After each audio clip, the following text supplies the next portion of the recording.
Assalamualaikum warahmatullahi wabarakatuh dan salam sejahtera. Dalam video ini kita akan mempelajari teknik menjawab matematik SPM kertas 2 bahagian B dan bahagian C.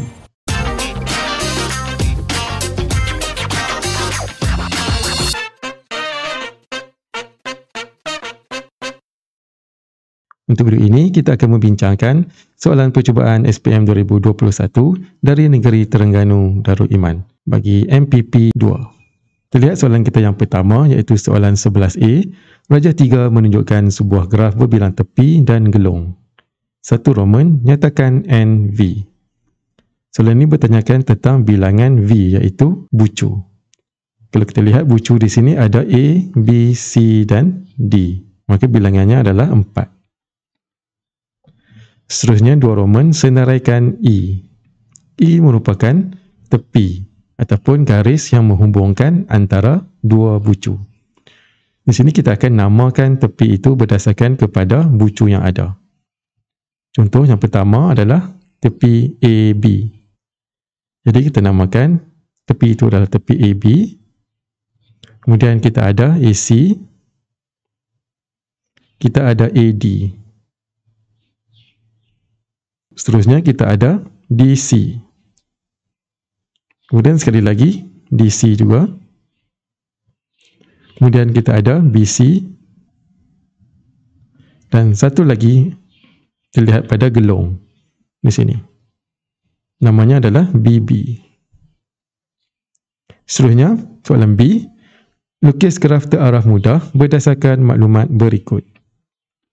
Dalam maklumat ini diberi V iaitu bucu, PQRST.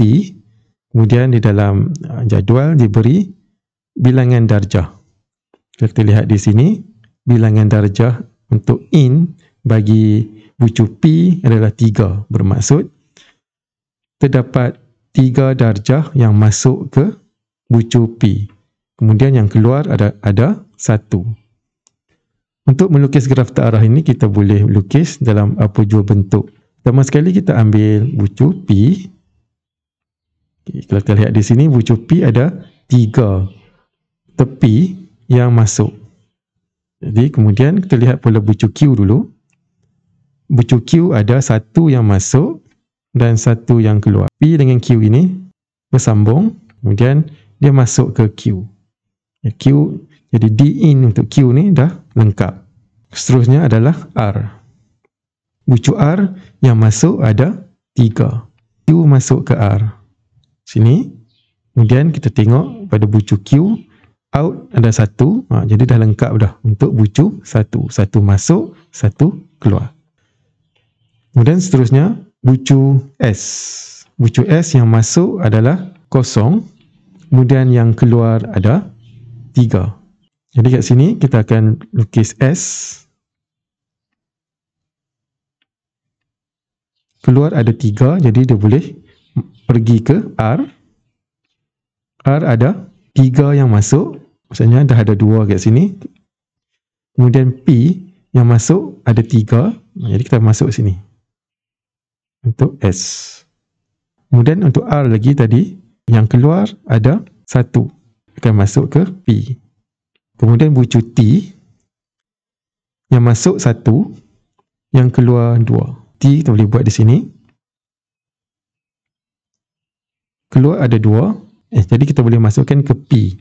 Sebab P yang masuk ada 3. Jadi dah lengkaplah 3 di sini. Kemudian yang keluar ada 1. Dah lengkap. Dan seterusnya lagi, kita nak lengkapkan rajah ini.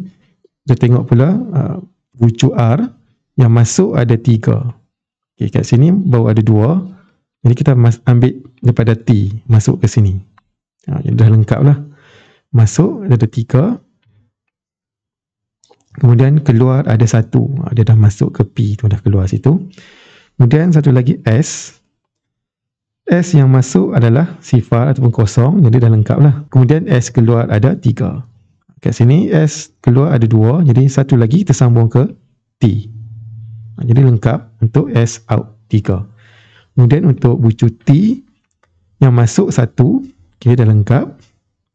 Kemudian yang keluar ada 2. Jadi kat sini ternampak dah ada 2 dah. Dia 1 pergi ke R, 1 pergi ke P. Baiklah, seterusnya kita lihat soalan berikutnya, soalan C. Jadual 3 menunjukkan jarak dalam kilometer bagi 5 buah sekolah di daerah Hulu Terengganu. 1 Roman, berapakah bilangan bucu yang boleh didapati dalam jadual 3? Tengok pada jadual 3, di sini ada nama sekolah dan juga jarak. SMK Ajil ditandakan sebagai A dan SMK Tengku Ampuan Intan T, jaraknya adalah 8. Bermaksud A nak ke T adalah 8. Jadi kalau kita dapat lihat di sini, bucu itu diwakili oleh nama sekolah. Dan dalam soalan pun telah diberi bahawa di sini ada 5 buah sekolah. Maka jawapan kita untuk 1 Roman ini adalah 5 bucu. Seterusnya soalan 2 Roman, lukis satu graf tak terarah dan berpemberat berdasarkan maklumat di dalam jadual 3. Sekali lagi, kita kena lukis graf mudah yang tak terarah tapi ada pemberat. Seperti mana soalan sebelum ni tadi. Kita lihat SMK Ajil A, kita labelkan bucu A, pergi ke SMK Tengku Ampuan Intan T. Jaraknya adalah 8. Kemudian Tengku Ampuan Intan iaitu T, pergi ke SMK Matang M, jarak dia adalah 14. Jadi kita boleh buat apa mana-mana arah pun boleh. Kat sini cikgu buat ke bawah M, jarak dia 14. Kemudian SMK Matang, ni M lah, dengan SMK Kuala Telemong iaitu G, jaraknya adalah 15. Kalau 15 kat sini boleh buat ikutlah arah mana pun boleh. Sini G, ada 15. Dan tepi yang kita buat tu tidak mengikut skala. Kalau kita lihat sini 8 tu lebih panjang daripada 14 dengan 15. Tapi boleh je. Kita tak ikut skala yang sebenar. Dan kita lukis menggunakan pembaris lah. Bagi garis tu lurus. Seterusnya SMK Kuala Telemong iaitu G dan SMK Tengku Ampuan Intan iaitu T. T ke sini. Jadi kita sambung sini. Jarak antara kedua ni adalah 28. Seterusnya adalah SMK Tengku Ampuan Intan T dan SMK Seri Perang B. T ke B. Okay, di sini tak ada lagi B. Jaraknya adalah 3.5. Jadi kat sini kita buat di sinilah B. Jarak dia 3.5. Pendek aja. Kemudian yang seterusnya SMK Seri Berang B dengan SMK Ajil A. B dengan A. Jadi B dengan A ni kita boleh sambung di sini. Jarak dia 8.7. Jadi inilah bentuk graf tak terarah kita. Graf ini tidak terarah tapi dia ada pemberat. Kita tak letak anak panah pada graf ini. Seterusnya kita lihat soalan 3 Roman. Berapakah darjah pada bucu SMK Tengku Ampuan Intan? Berikan justifikasi anda berdasarkan bilangan darjah tersebut. Darjah ni bermaksud tepi yang bersambung kepada bucu tersebut. Di sini dinyatakan SMK Tengku Ampuan Intan. Itu pada bucu T. Lihat bucu T kat sini. Kita lihat ada berapa bilangan tepi yang masuk ke bucu T ni. Di sini kita dapati bahawa bilangannya adalah 4. Jadi jawapan kita adalah 4. Kemudian apakah justifikasinya? Kita boleh tulis bahawa terdapat 4 tepi yang menghubungkan bucu T. Baiklah, seterusnya kita lihat pula dari segi pemberian markah. Kita lihat untuk soalan 11A, 1 Roman, ternyatakan NV terdapat 1 markah. Seterusnya kita senaraikan E, terdapat 1 markah. Kemudian untuk soalan B, kita lukis graf terarah mudah, terdapat 2 markah. Kemudian seterusnya untuk soalan C, 1 Roman, kita menyatakan bilangan bucu 1 markah. Kemudian untuk soalan 2 Roman, kita lukis graf tak terarah dan berpemberat, terdapat 2 markah. Kemudian untuk soalan 3 Roman, kita nyatakan bilangan bucu 4. Kemudian kita nyatakan justifikasinya. Dan maka keseluruhan untuk soalan ini adalah sebanyak 9 markah. Kita teruskan lagi dengan melihat soalan kita yang kedua, iaitu soalan yang bernombor 12. Pejah 4 menunjukkan graf laju masa bagi pergerakan kereta encik air dalam tempoh 16 saat. Soalan A, nyatakan tempoh masa dalam saat kereta itu bergerak dengan laju seragam. Untuk menentukan laju seragam, kita akan lihat pada kedudukan graf yang mendatar, itu pada masa 8 sehingga 16 saat. Jadi masanya adalah 8 saat. Kemudian untuk soalan B, hitung 1 Roman, jarak dalam meter yang dilalui oleh kereta bergerak dengan laju seragam.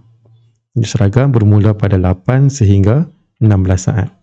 Jadi untuk mendapatkan jarak bagi graf laju masa, kita perlu cari luas di bawah graf. Jadi bentuknya adalah segi 4 tepat. Kita ambil panjang darab lebar, 8 darab 12. Terdapat 96 meter. Kemudian untuk soalan 2 Roman, nilai V jika laju purata kereta untuk 12 saat yang pertama ialah 14 meter per saat. Kata kunci di sini adalah laju purata. Laju adalah jarak per dengan masa. Untuk mendapatkan jarak, kita kena cari luas di bawah graf. Jadi kat sini kita kena pecahkan bawah graf ini kepada 2 bentuk. Iaitu bentuk A adalah trapezium dan bentuk B adalah segi 4 tepat. Kita cari luas bagi A dan juga B. Luas untuk A, trapezium adalah 1/2 darab dengan V tambah 12. Di sini V, kemudian sini 12. Kemudian darab dengan tingginya adalah 8. Tambah dengan luas segi 4 tepat, 12 darab 4. Kemudian kita per dengan masa 12 dan sama dengan 14. Seterusnya kita terus tekan kalkulator dan kita akan dapat nilai V sama dengan 18. Seterusnya soalan C, huraikan pergerakan kereta bagi keseluruhan perjalanan. Untuk menghuraikan pergerakan kereta ini, kita perlu nyatakan yang pertama adalah jarak yang dilalui. Kemudian kita kena nyatakan juga laju purata dan kita kena nyatakan juga tempoh. Pertama sekali kita lihat jarak. Kita kena dapatkan keseluruhan luas di bawah graf. Kalau untuk soalan B1 Roman tadi, kita dapat pada pergerakan seragam iaitu pada segi 4 tepat ini. Untuk soalan ini kita hanya perlu cari luas bawah graf bagi A. Kemudian kita tambah dengan 96 ni. Jadi kita akan ambil 1/2 darabkan dengan V tambah 12. V terdapat 18 tambah 12 darab dengan 8 dan tambah 96.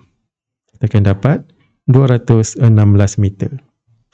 Kemudian untuk laju purata, jarak bahagi dengan masa. Jarak 216 dan masa 16. Terdapat 13.5 meter per saat. Kemudian untuk tempoh keseluruhan adalah 16 saat. Jadi dalam jawapan kita, kita kena gabungkan ketiga-tiga ini. Kita nyatakan bahawa bergerak sejauh 216 meter, laju purata 13.5 meter per saat selama 16 saat. Seterusnya terlihat dari segi pemberian markah. Untuk soalan A, kita dapat 1 markah, nyatakan 8 saat. Seterusnya untuk soalan B1 Roman, kita mengira jarak dalam meter, terdapat 1 markah. Kemudian untuk soalan 2 Roman, kita menyatakan nilai V, kita masukkan nilai di dalam rumus, kemudian kita samakan dengan 14, masing-masing 1 markah, kemudian jawapan akhir 18, 1 lagi markah. Seterusnya untuk soalan C, kita menyatakan jaraknya adalah 216, kemudian kita membuat pengiraan jarak 1 markah lagi, laju purata kita nyatakan dan juga tempoh 1 lagi markah. Maka keseluruhan untuk soalan ini adalah sebanyak 9 markah. Baiklah, seterusnya terlihat soalan kita yang ketiga, iaitu soalan bernombor 13. Jadual 4 menunjukkan catatan masa dalam saat bagi acara larian 200 meter dalam 5 percubaan bagi 2 orang atlet sekolah semasa latihan. Cikgu Yusof ingin memilih seorang atlet untuk mewakili sekolah bagi pertandingan olahraga daerah Kuala Nerus. Berdasarkan min dan sisihan piawai, tentukan siapakah yang layak dipilih. Di sini kita ada dua orang atlet iaitu Aidil dan juga Zakwan. Pertama sekali kita kena dapatkan nilai min iaitu X bar. Kita boleh guna rumus yang telah pun diberi iaitu sigma X per dengan N.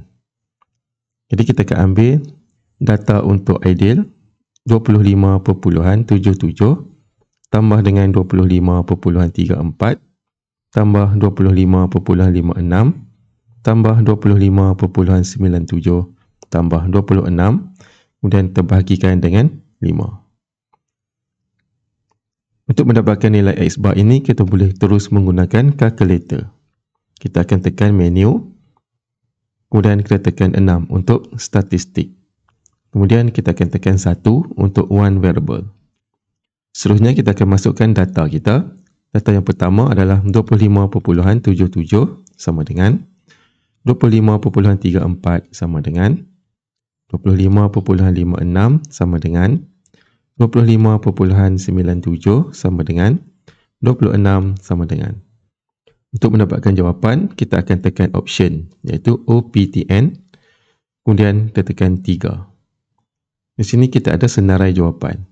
Kita akan lihat pada X bar iaitu pada baris pertama, jawapan kita adalah 25.728. Di dalam paparan ini juga kita ada nilai sisihan PY iaitu pada baris ke-5.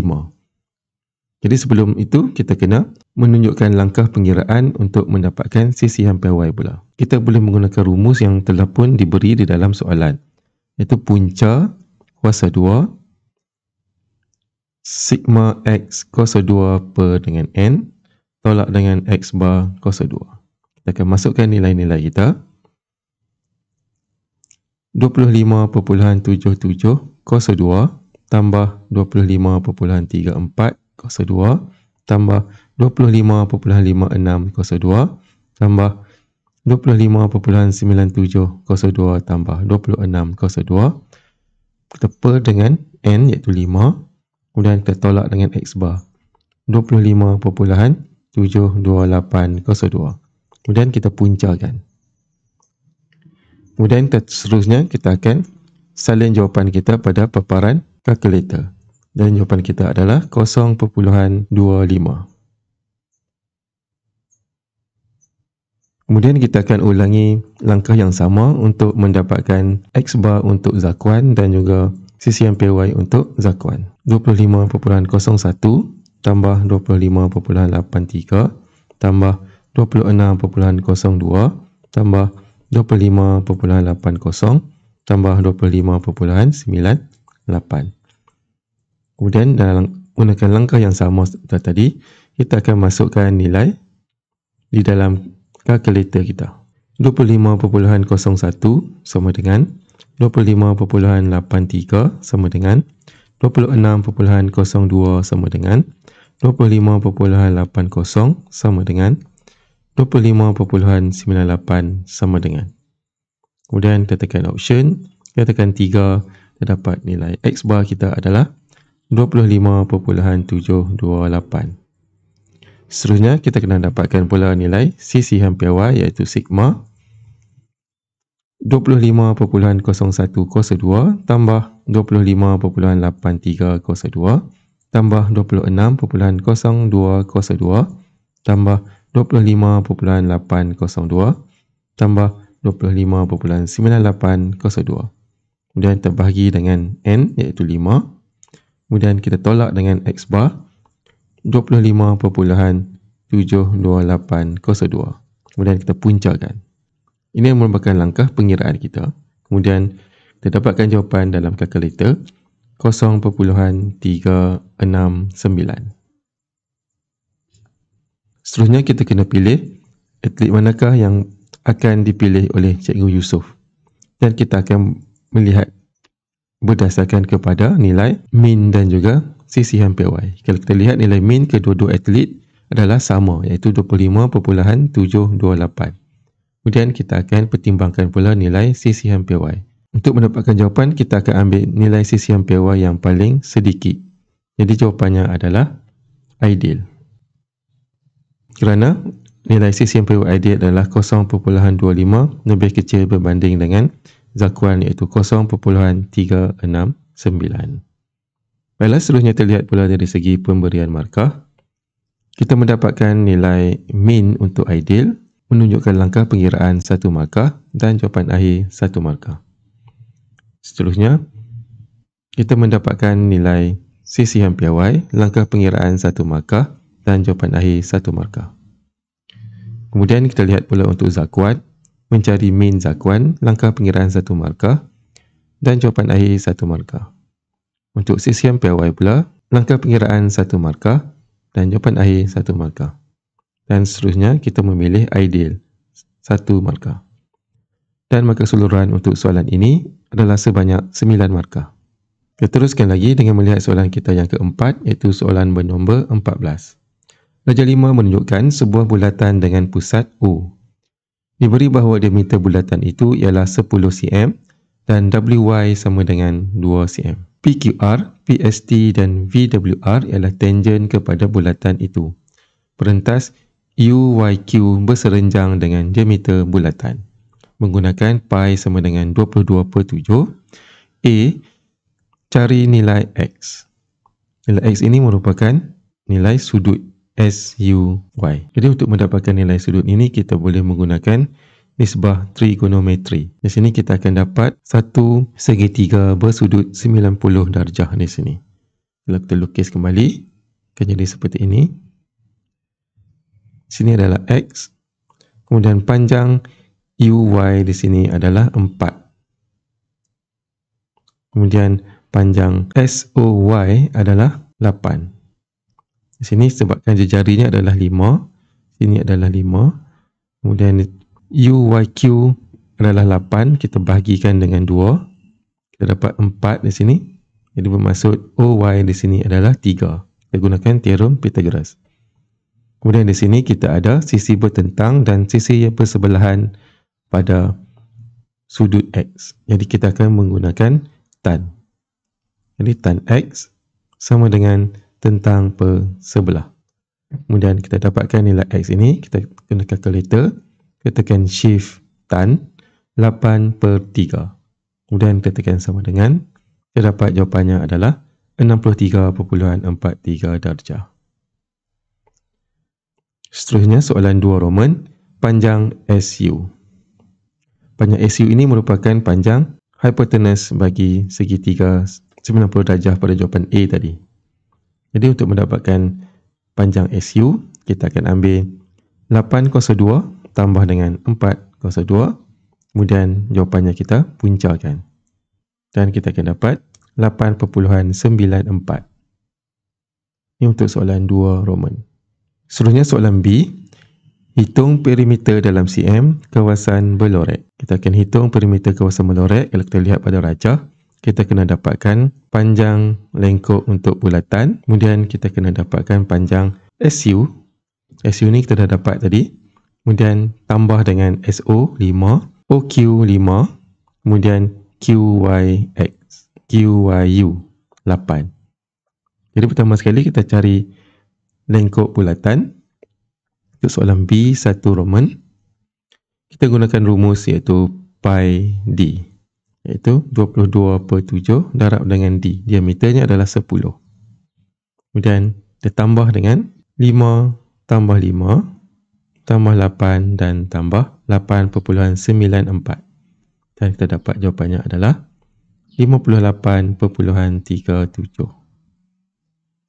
Baiklah, seterusnya terlihat soalan 2 Roman. Luas dalam sentimeter persegi kawasan berlorek. Luas kawasan berlorek kita dapat lihat, kita akan ambil luas bulatan tolak dengan luas segitiga. Dan di dalam bulatan tu kita ada dua segitiga. Segitiga kecil dan segitiga besar.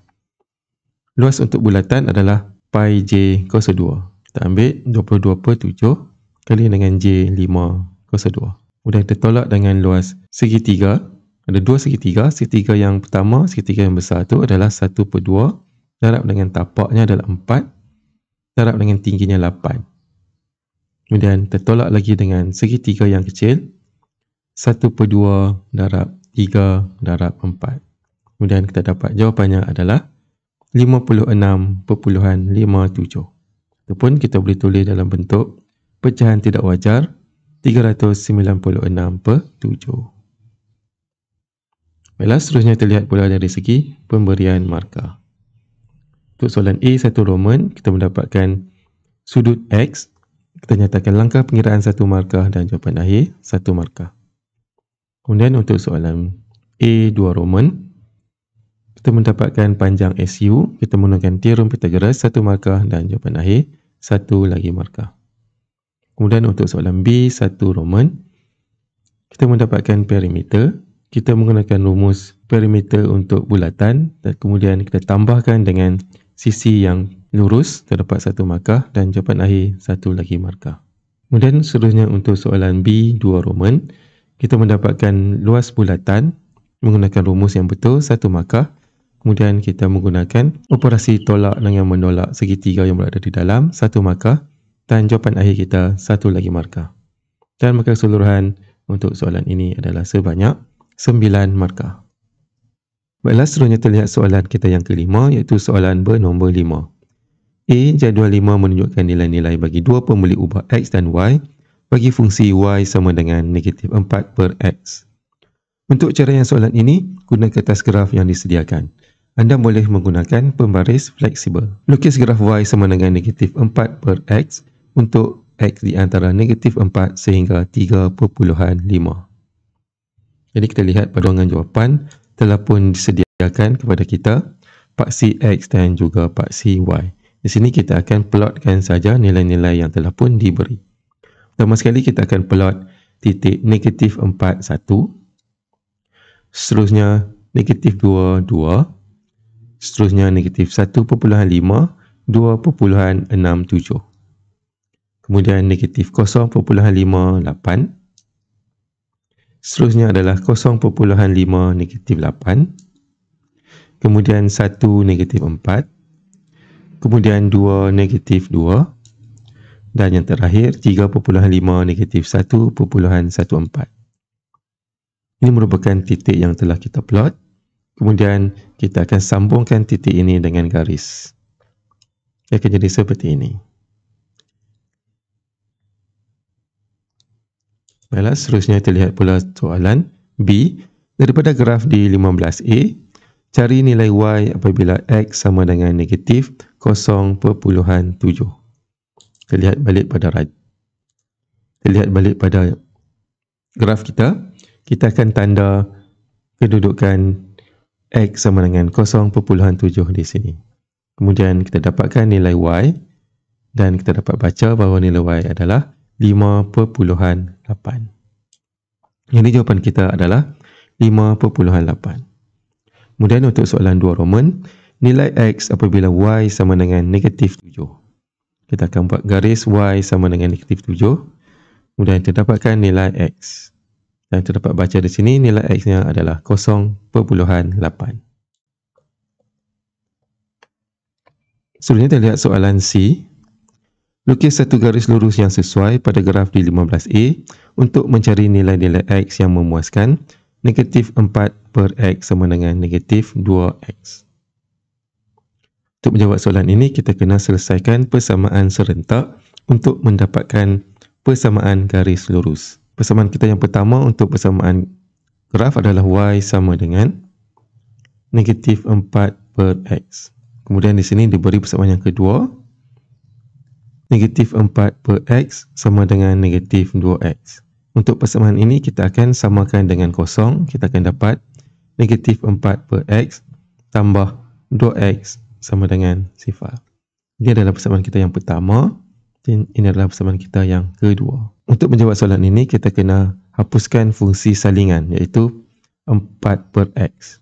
Jadi untuk menghapuskan, kita akan ambil persamaan pertama dan kita tolak dengan persamaan kedua. Jadi Y tolak 0 dapat Y.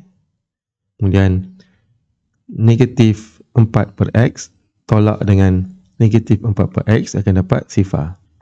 Kemudian 0 tolak dengan 2X kita dapat negatif 2X. Jadi ini merupakan persamaan garis lurus kita. Y sama dengan negatif 2X. Kita akan lukis garis ini. Untuk melukis garis ini, kita perlu dapatkan 2 titik pada graf. Jadi untuk mendapatkan 2 titik, kita buat satu jadual mini di sini, X dan Y.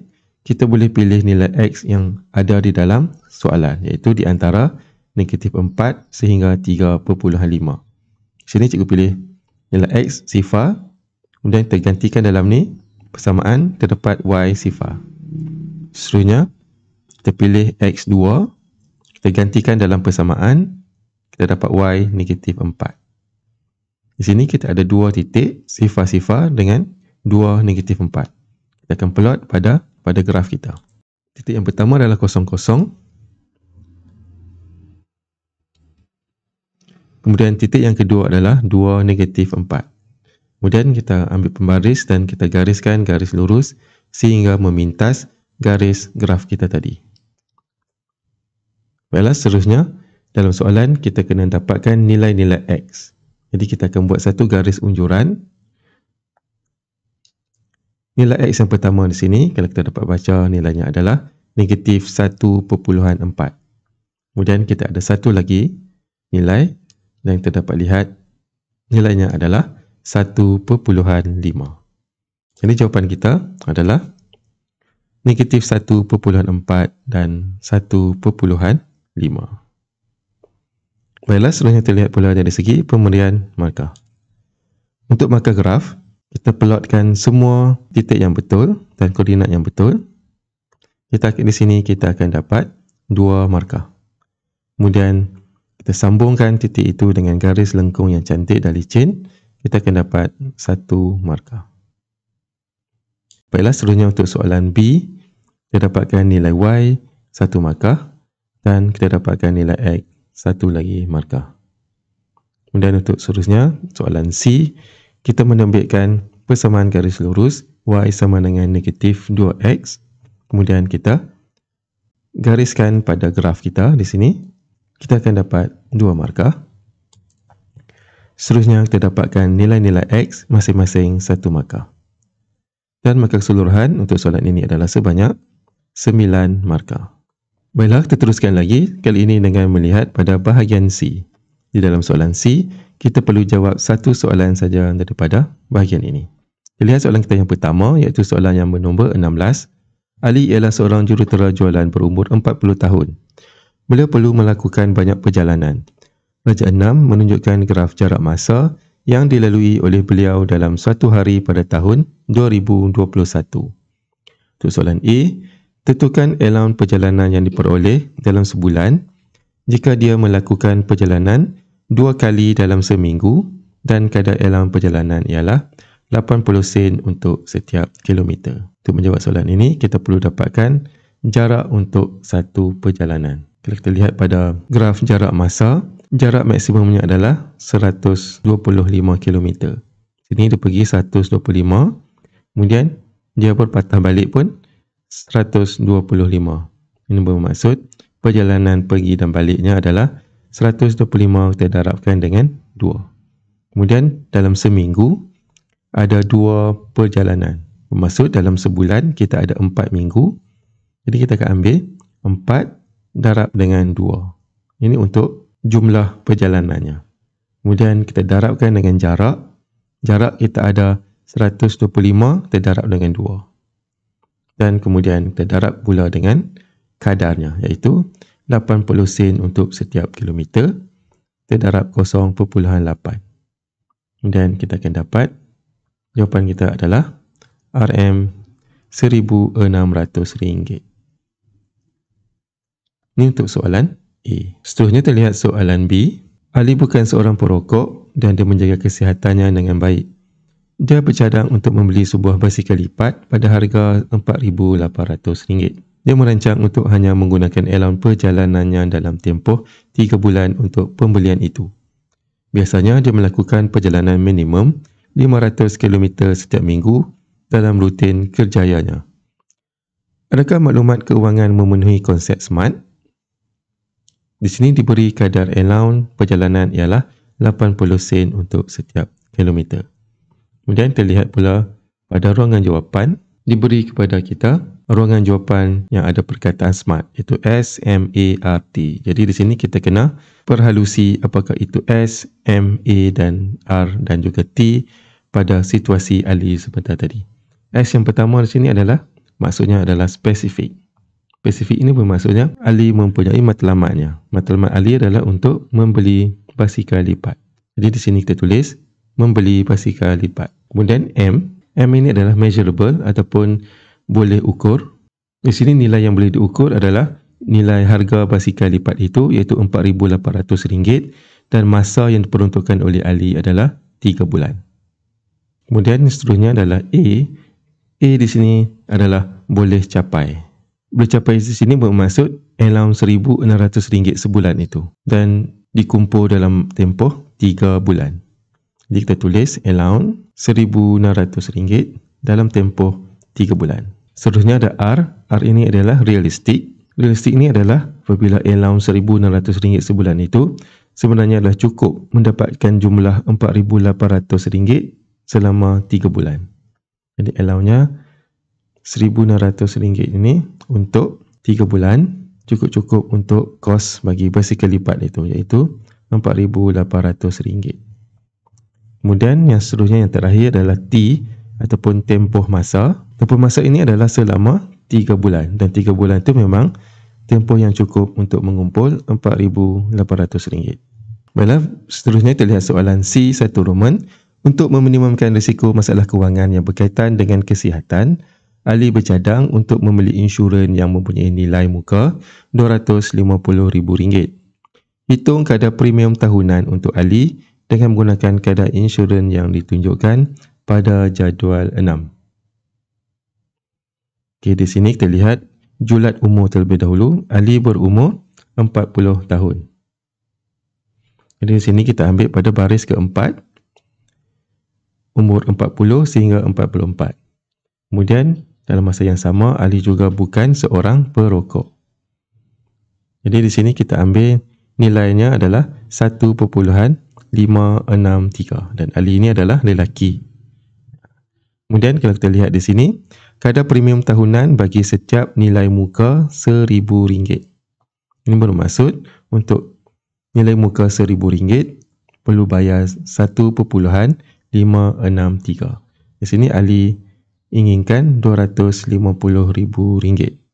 Jadi untuk RM1,000 dia kena bayar 1.563. Jadi untuk RM250,000 kita ambil 250 darabkan dengan 1.563 dan kita akan dapat RM390.75. Seterusnya terlihat soalan 2 Roman. Selepas 3 bulan pembelian insurans itu, Ali terlibat dengan kemalangan dan kakinya patah. Bil rawatan adalah bernilai RM2,000 dan dalam polisi insurannya terdapat peruntukan deductible bernilai RM1,500 setahun. Nyatakan jumlah yang perlu ditanggung oleh Ali dan bayaran papasan oleh syarikat insurans. Di sini ada deductible. Deductible ini bermaksud nilai yang perlu ditanggung sendiri oleh pemegang polisi. Kos perubatannya adalah RM2,000. Jadi deductible adalah RM1,500. RM1,500 ini akan ditanggung oleh Ali. Kemudian syarikat akan menanggung selebihnya. Jadi bermaksud syarikat akan tanggung hanya RM500. Jadi di sini Ali akan tanggung RM1,500, syarikat RM500. Kemudian untuk soalan D, Ali dan isterinya masing-masing mempunyai proton perdana dan proton iris. Berdasarkan maklumat yang diberi pada Raja 6.1 dan 6.2, hitung bayaran cukai jalan yang Ali dan isterinya perlu bayar oleh mereka apabila cukai jalan tamat tempoh. Di sini kita ada 2 jenis kereta, perdana dan juga iris. Kita ambil proton perdana terlebih dahulu. Kapasiti enjinnya adalah 1999. Jadi di sini kita lihat pada jadual kadar cukai, kita akan ambil pada baris yang ini, iaitu antara 1801 sehingga 2000 cc. Kadar asasnya adalah RM280. Jadi sisinya 1999, kita ambil 1800 yang pertama, kadarnya adalah RM280. Kemudian di sini kita ada kadar progresif, iaitu sisi yang selebihnya. Maksud bakinya kita akan ambil 1999 tolak dengan 1800 dan kita darabkan dengan kadarnya adalah 0.5 dan kita akan dapat RM99.50. Maka kita akan tambahkan kadar asas 280 dengan kadar progresif 99.5 dan kita dapat jumlah cukai jalan untuk proton perdana adalah RM379.50. Seterusnya terlihat pula untuk proton iris. Kapasiti enjin adalah 1597 cc. Dan di sini kita akan lihat pada baris ini. Nilai cc antara 1401 sehingga 1600 dan kadar asasnya adalah 90. Jadi iris perlu bayar RM90 sahaja.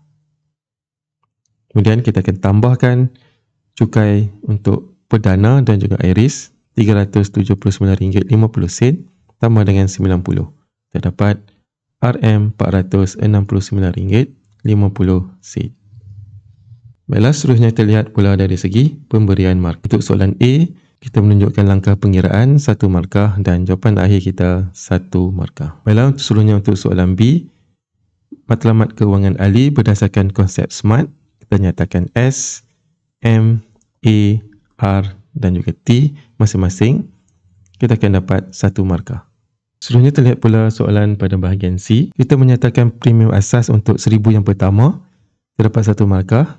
Kemudian kita nyatakan keseluruhan nilai yang perlu dibayar oleh Ali, 1 lagi markah. Seterusnya untuk soalan 2 Roman. Kita mendapatkan nilai yang perlu dibayar oleh Ali, 1 markah. Dan juga jumlah yang dibayar oleh syarikat, 1 lagi markah. Kemudian untuk soalan D, kita mendapatkan cukai bagi proton perdana untuk nilai asasnya 280, 1 markah.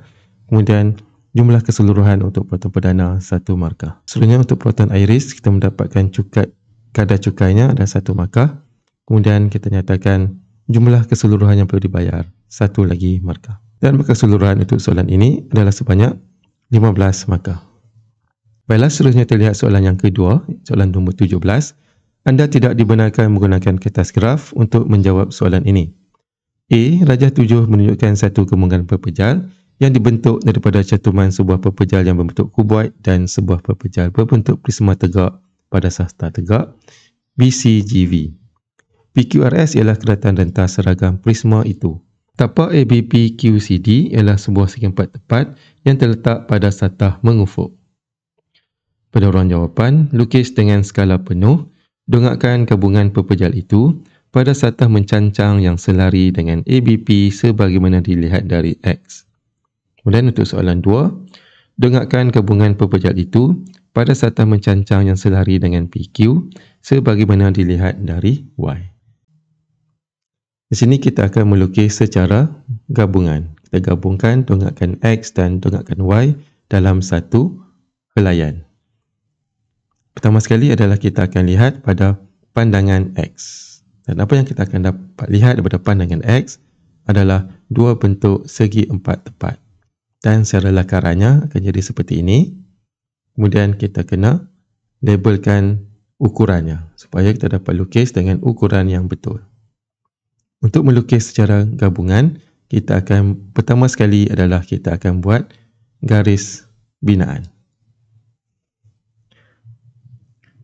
Langkah pertama kita adalah dengan melukis garis yang berada di luar terlebih dahulu. Kalau di sini, saya akan lukis garis melintang ABP, panjangnya 6 cm.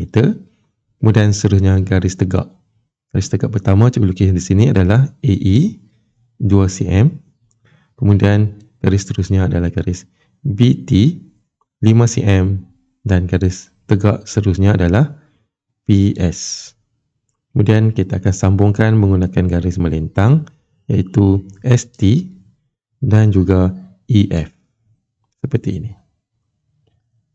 Seterusnya pula adalah dongakkan arah Y. Seterusnya adalah dari dongakkan Y. Pertama sekali, kita boleh lukis garis binaannya terlebih dahulu. Kemudian kita lihat pada Y, kita akan nampak seperti ini. Dan secara lakarannya akan jadi seperti ini beserta dengan ukurannya.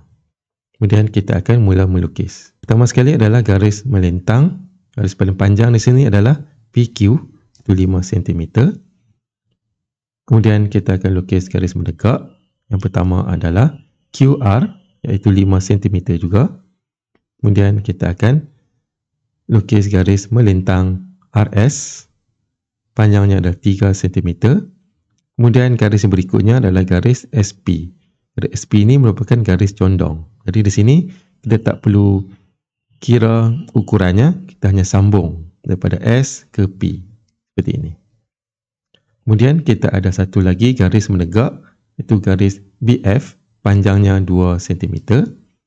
Kemudian kita ada garis mendatar. Garis mendatar ini adalah sebahagiannya garis penuh dan sebahagian lagi adalah garis putus-putus seperti ini. Putus-putus ini bermaksud garis itu terlindung. Jadi inilah jawapan kita untuk dongakkan X dan dongakkan Y. Seterusnya soalan B, hitung sudut SPQ pada rajah 7. Kita lihat kembali pada rajah 7. SPQ kita berada di sini. Ini adalah sudutnya.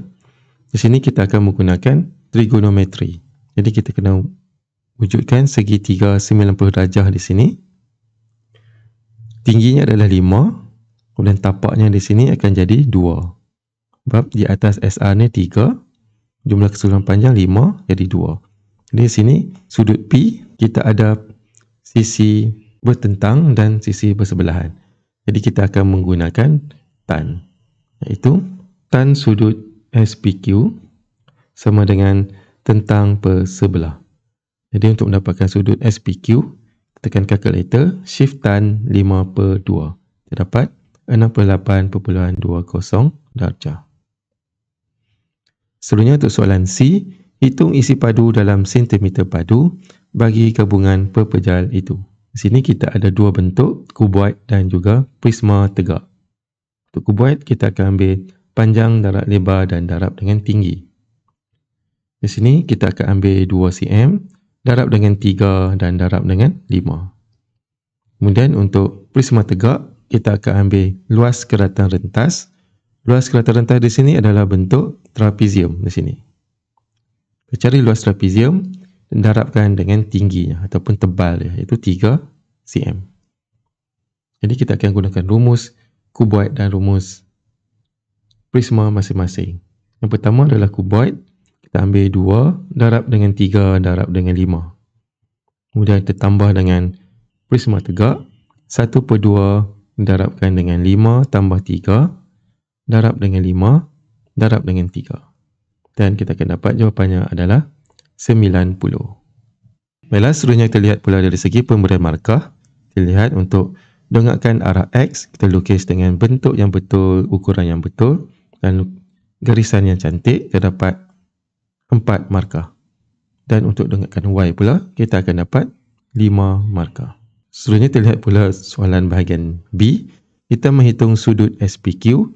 Kita menggunakan tan 1 markah dan langkah pengiraan 1 lagi markah. Kemudian untuk soalan C, kita menghitung isi padu kuboid 1 markah, isi padu prisma tegak 1 markah. Kemudian kita melakukan operasi tambah 1 markah dan jawapan akhir kita 1 lagi markah. Dan markah keseluruhan untuk soalan ini adalah sebanyak 15 markah. Baiklah, itu saja untuk video kita pada kali ini. Sekian, terima kasih. Selamat belajar dan jumpa lagi untuk video negeri-negeri yang lain pula.